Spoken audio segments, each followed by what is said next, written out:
Use your mouth right. Become positive. Train yourself to be positive. Oh boy. Talk positively.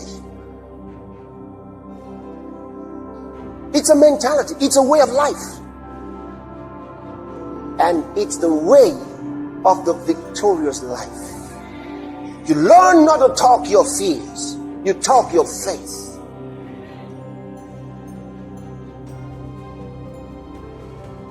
Hallelujah. Thank you, Lord Jesus. Glory to God. You still there? So that body must be controlled. Now, I said that body is your house. The inward man, which is the human spirit, has or comprises the soul and the heart. The heart, again, a lot of times is referred to as the spirit. Okay? So the same term is used for it. But the inward man has the soul and the heart, or the spirit. The outward man is the body and his senses. The five senses of the body. They are the voice of the physical body. The five senses are the voice of the physical body. But then you have this spirit, and he has a soul. And the soul is the seat of the mind, the emotions, and the will. So when you talk about your emotions, you're not talking about the physical body, really. You're dealing with something that is characteristic of the inner person. See why you must rule your emotions? Because they've got something to do with your spirit. That's why when we worship the Lord, we must mix it with emotion. That's why when we relate to people, we must mix it with emotion. Because that's our spirit being involved. Happiness is an emotion. Joy is an emotion. Laughter is an emotion. And when you cry, you're also expressing another emotion. So when we worship the Lord and we cry, it's an emotion. Our spirit is involved. But some people don't worship God with their emotion. They're just saying. They don't feel nothing. They don't care about anything. They're just singing the song. I worship you. I praise your name. I worship you. But there's another guy. I worship you. See, his emotion is involved. You know, it's like you're greeting somebody. Hello. Hello. No emotion, no feeling, nothing, so empty. Hello, hello. What kind of friendship is that? Look at him in the eye. How are you? So good to see you. You see that? Did you hear me? With some emotion. Let your spirit be involved. I mean, you shake some people's hands, it's like you just touched a doorknob. Nothing. Dead, cold, lifeless. Then you bring that into your worship of the Son of God. It's wrong. Worship Him with your heart, with your emotion. Put yourself into the praise. Put yourself into the worship with your whole heart. Hallelujah. When you pray with your emotion. Talk to Him like you're talking to someone who's actually listening to you. Feel your prayer. If you can't feel your prayer, it's not going anywhere. Feel your prayer. Put yourself into your prayer. That's why somebody says, in the name of Jesus, nothing happens. Another person says, in the name of Jesus, and something happens. Why? Because his personality is involved when he calls that name of Jesus. The other guy just calls the name of Jesus, nothing is there. Empty. put your emotion into it. Because emotions are not in the physical body. They're in the soul. That's where they come from. That means in the inward man. That's what they control.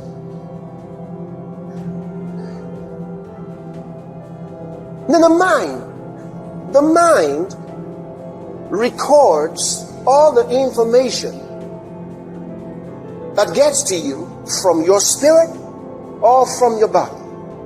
Now that's why the mind is so important. The mind receives information from the outward man, that's the body and the senses, and the mind receives information from the spirits, the hearts. The mind just gives you what it's got and uses what it's got to control you. It synthesizes all of this information and delivers to you whatever it's got. But your character, the character of the heart of that man, is what will determine what this information will be used for. The character of that heart, the inner person, who you are. For example, if you had somebody give you 10,000 rand, if you were somebody whose character was buried in drinking, the 10,000 rand will go for drinks. Because that's your personality. That's who you are. The moment you got the 10,000 rand, you began to see them bottles. You saw what you were going to drink. In fact, you started smelling the drink already. Because that's your character.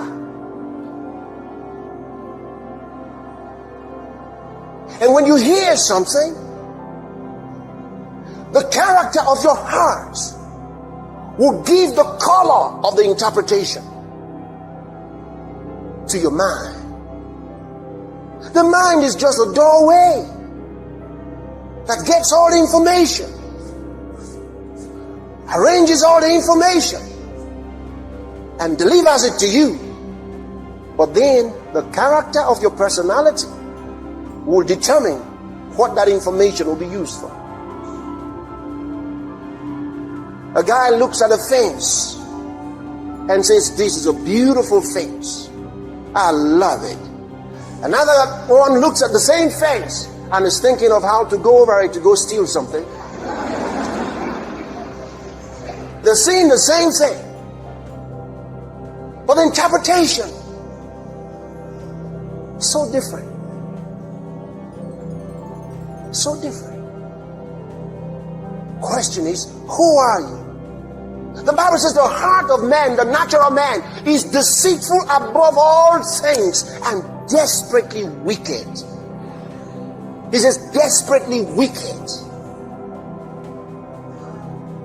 But then God says, a new heart also will I give you, and a new spirit will I put within you. He said, I'll take away the stony heart and give you a heart of flesh. In other words, a soft heart. And He's already done it. You're born again. You got this heart, this soft heart that's soft toward God. You love to hear about God. Somebody with a stony heart, when he hears about God, oh no, they're trying to change me.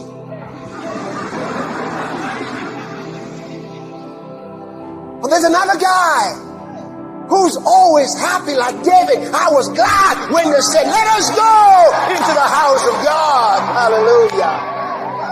Soft toward God. Soft toward God. It's so easy for him to pray. It's so easy for him to worship. He loves to do it. He's gotten a new heart, a new spirit. Now he can train his mind to deliver to him only the thoughts that are full of praise. That's what the Bible says, think on these things. It gives us a catalog of what we should think about. He doesn't let us think widely like everybody else. No. He tells us what to think about. Now we can renew our minds. Renew our minds. And when you renew your mind, you have a new way of thinking. Your life changes. Then you watch yourself growing and growing and growing, becoming unstoppable. Hallelujah. So thank you, Lord Jesus. Look at that Romans chapter 12. Look at it for a moment. Romans chapter 12.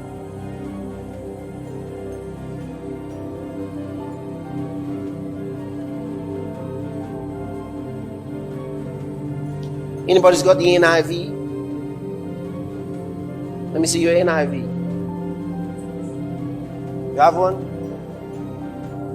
Yeah, let me look at yours. Thank you. All right, let me read it to you. He says, therefore, I urge you, brothers, in view of God's mercy, to offer your bodies as living sacrifices, holy and pleasing to God. This is your spiritual act of worship. Do not conform any longer to the pattern of this world, but be transformed by the renewing of your mind. Then you'll be able to test and approve what God's will is, His good, pleasing, and perfect will. I like that. He says, renew your mind. Renew your mind. Give yourself a new way of thinking. How do you renew your mind? As you study God's word, you accept God's thoughts. For example, when you read in 2 Corinthians chapter 5, verse 17, the Bible says, if any man be in Christ, he is a new creation. Now, you don't say, oh God, I want to be a new creation. That's wrong. What you read was, if any man be in Christ, he is a new creation. You cannot say, oh God, I want to be. He said he is. He didn't say, if any man prays to become. He says, if any man be in Christ. Question is, are you in Christ? Yes. If you are in Christ, you are a new creation. If you are not in Christ, you cannot pray to become a new creation. You just come into Christ. That's the way to renew your mind. We read a moment ago that if your words are perfect, if you talk right, if you don't offend in words, He says, you're a perfect man. And you say, Lord, I want to be a perfect man. Then the Lord says, so change your talk. So you say, all right, I'll change my talk. I'm going to talk right. So you start talking right. You start talking right. Of course, you've got to practice it, because every so often you'd miss it. Why? Because your words are based on the information you've got, the thoughts you've got. And now you're trying to renew your mind. So you say, I'm afraid. Oh, no, I'm not afraid. You get that? You get that? It's so scary. I'm not scared. You say, you change it. You become conscious. You're training yourself. It's called training for reigning. You see, you want to reign in this life with Christ. So you train yourself to talk right. You say, I'm strong. I'm strong. I'm strong. I'm not weak. I'm strong. You say, greater is He that is in me than he that is in the world. So I do not fear. See, you're training yourself to think differently. He says, all things are possible to him that believeth. That's what Jesus said. So, I don't say that thing is impossible. Nobody can do it. All things are possible to him that believeth. I am a believing one. Then you start telling yourself, anything is possible. Anything is possible. You see, you're talking differently now. Anything is possible. I can do all things through Christ, which strengtheneth me. You see, your life is changing. You can even you can experience it yourself. You can see that you're changing. Sometimes when you're alone, you're saying to yourself, Can you imagine? I don't talk the way I used to talk anymore. I don't talk fear anymore. Boy, I know I'm changing. I'm no longer scared. I'm no longer afraid. Oh boy, look at me. I'm growing. Boy, I'm really growing. I don't complain anymore. I just praise God. Hallelujah. If you are serious about the extraordinary life, let's speak it into being with this powerful affirmation by Pastor Chris. Say, I affirm that I'm the living tabernacle of Almighty God. Wherever I go, God goes. He lives in every fiber of my being, every bone of my body, and every cell of my blood. Therefore, nothing of darkness is in me. I'm indestructible and can do all things through Christ who strengthens me from within. I'm born of the incorruptible Word of God. Therefore, I'm the epistle of Christ, the effulgence of His glory, the manifestation of His goodness and righteousness. I'm a message read of all men, through whom many are coming to the glory, beauty, perfection, liberty, joy, and the knowledge of Christ. Hallelujah. I am of the day and not of the night. I am the light of the world. My calling is to illumine the hearts of men. When I arrive anywhere, illumination comes, and confusion and perplexity are dispelled. I was born for such a time as this, born to establish the will of the Father. I am on a mission. I've been entrusted with the divine responsibility of reaching those in my world and the regions beyond with the gospel of light. Necessity is laid upon me. My zeal, passion, and commitment to the expansion of God's kingdom are rekindled today. The light of the glorious gospel of Christ shines brightly in the hearts of men today, taking away darkness, pain, and misery, and bringing them righteousness, light, and glory. Hallelujah. I've been raised to sit together with Christ in the place of authority. Therefore, I function in the place of Jesus here on earth. I bring deliverance to every creature in my world, taking them out of bondage and corruption into the glorious liberty of the sons of God. I give life to the things around me through the power of my words, for these are the days of the manifestation of the sons of God. As I speak forth now, angels are dispatched into actions to ensure my words do not fall to the ground without results. Glory to God. Hallelujah. Glory, glory, glory. This is powerful. Thank you for watching this powerful sermon by our man of God, Pastor Chris. I trust you were blessed by this life-changing message. Please feel free to share this with someone else.